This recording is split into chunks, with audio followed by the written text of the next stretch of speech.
Coach, looking at McNeese State and comparing them to last year, what differences do you see that stand out to you?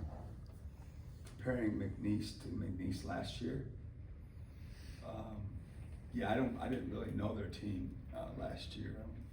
We didn't play them, right? Okay. Yeah, I have no idea. I didn't. I'm not familiar with their team last year. I'm just getting into a deeper dive on them now, but they're got a lot of medium size, good looking athletes, strong guys that have been around and are experienced, and they're very physical. They play really, really hard. They're well coached. They're a well coached basketball team. They get to the line. They rebound the ball, and they play a lot of guys. So they've been prepared. They played good competition. They played really good other programs. So they've kind of seen and been there and done that already in still at early stage of the season. We'll stay on the front row to coach's left. We'll go to Benjamin and then Sam. After getting a chance to look at the tape from Sunday, what did you see in terms of on the defensive end that maybe left something to be desired that you can clean up on heading into Saturday's game? Unfortunately, I probably sound like a broken record, and in simple terms, just we're very good at point of attack. It's something we stress and talk about and drill every day.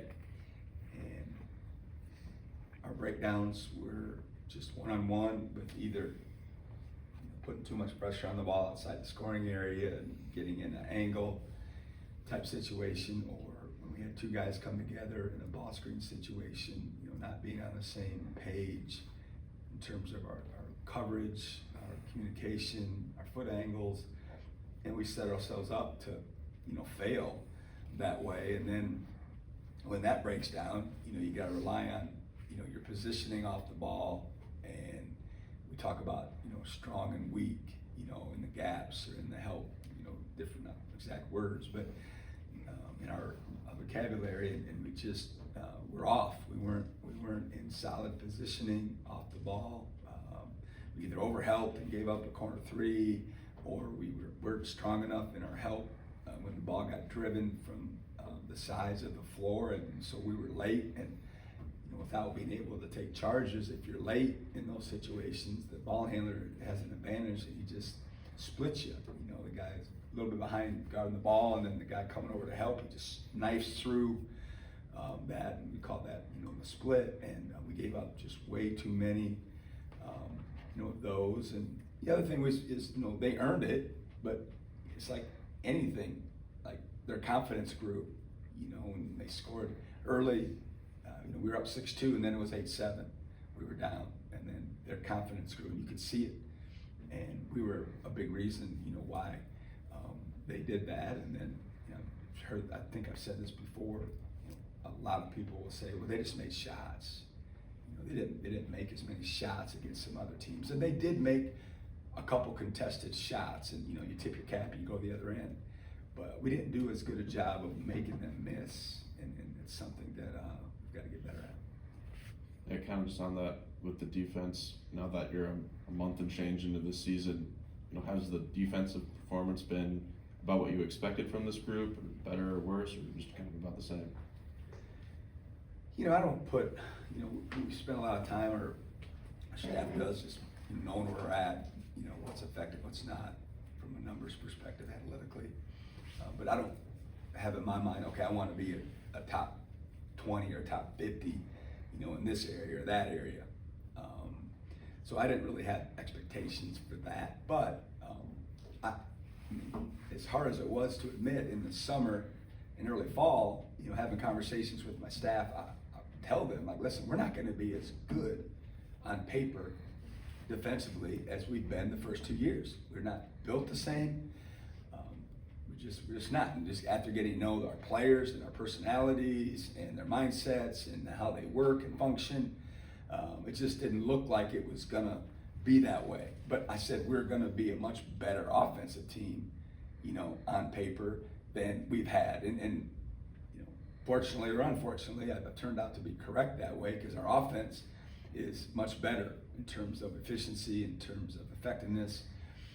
But our defense has lagged behind if you compare it to the first two teams that we've had. So I like that challenge on a personal level. We're going to see if our players like that challenge. I thought maybe we had made some big strides, with the Pittsburgh game and how we rallied and played so well. But again, we talked human nature last time we were in this room, and that came into play, and it'll continue to come into play because we're not going to play in front of our home crowd, every time we play basketball, and so we're going to have to be motivated by other things. We'll go to Jacob to Coach's right.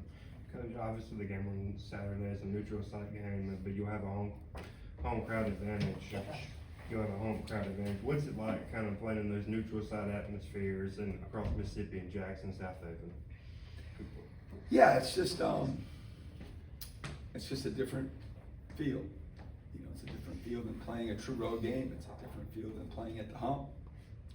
But once you get a year or two under your belt as a player, and then certainly you get a few years under your belt as a coach, you understand that you play the game in all sorts of different venues, some big, some small, some with thousands and thousands, and some with under 100 folks that come to watch the actual game. And the best focus and not get concerned too much about that, and play and coach your game, if you will. But we've had experience up there already. We played in Tupelo last year. We had a great crowd against a North Texas team, and I would hope and expect that we have as good or better of a crowd this year, with an opponent like McNeese and Coach Will Wade coming in town on a Saturday afternoon on national television. So it was a good experience. And the other places that we played, you mentioned, South Haven and Jackson, they've all been really good experiences for our team thus far. We'll go back to Paul, and then we'll go to the cameras.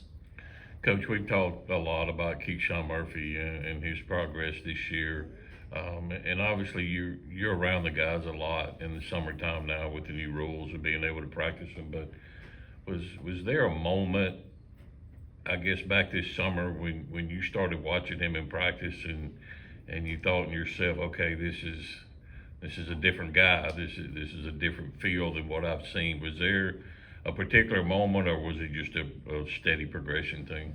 Yeah, I wish I had a great response and story about that, but it's more just his body of work. You go through the summer workouts and even the fall, and certainly as coaching staff, we talk a lot about that day's work and who looked good, and there was an excitement up in our office about the consistency of Murphy's daily approach and his productivity.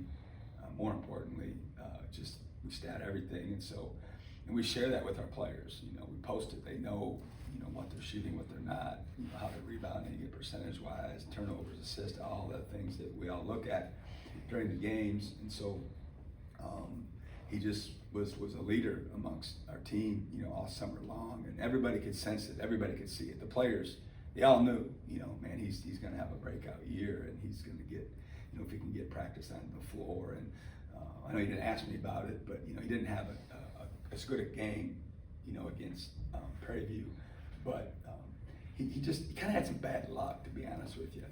As I watched the film, he had 2 fouls in the first, I don't know how many minutes that he was on the floor, and man, they were tough. I mean, the one, there was a layup, and he came in there late to attempt the shield maybe, and his hands didn't get up, and he may have touched the guy, and but it looked like a foul. I don't know why they called it, but it had no bearing on it was just a bad luck, bad positioning. And then the next foul was the guy was drilling the ball down the court, and Murphy's running back, and the guy noticed him, and he stopped, right? And he did the okie-dokie and got him on his back a little bit. And so it was like, man, it was a tough break, and we really needed him, because we're moved, with the thought of him maybe not playing. And so that put us in a bind, and it put him in a bind. And then in the second half, he just couldn't get it going. Cameras in the